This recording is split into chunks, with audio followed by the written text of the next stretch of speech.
3 children sexually, physically and emotionally abused in their own home for more than a decade. Today, the state's departments which failed to save them have been slammed.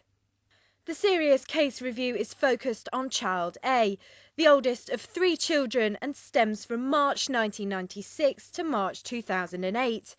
Concerns were raised for the safety of Child A soon after birth in early 1996. He was placed on the Child Protection Register immediately. His father had already been charged with a serious offence involving a child. The children were removed from their mother in 1999, but instead of being adopted as planned, they were put back with the family in 2001, where the abuse continued.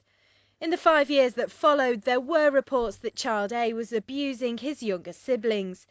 And fears were raised again in February 2006 when the mother's alleged abuser was found to be regularly watching the children. Despite all this, in late 2006, the children's names were removed from the protection register. In January 2008, a new social worker was appointed to the children.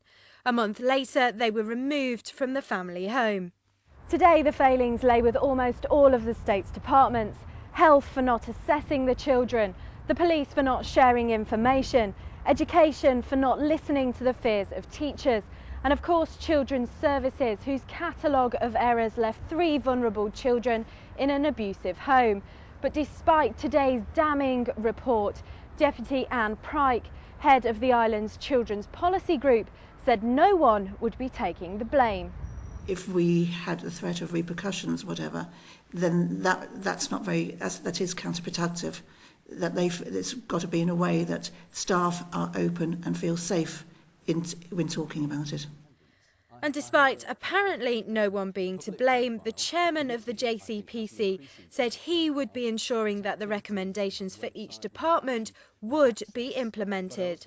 Part of our role in monitoring this delivery, put no too fine a point on it, is to blow the whistle if it isn't happening, because these plans and these actions and these commitments are about better child protection in Jersey. The children are now safely away from the family home and receiving therapy to cope with the trauma they've endured in their short lives.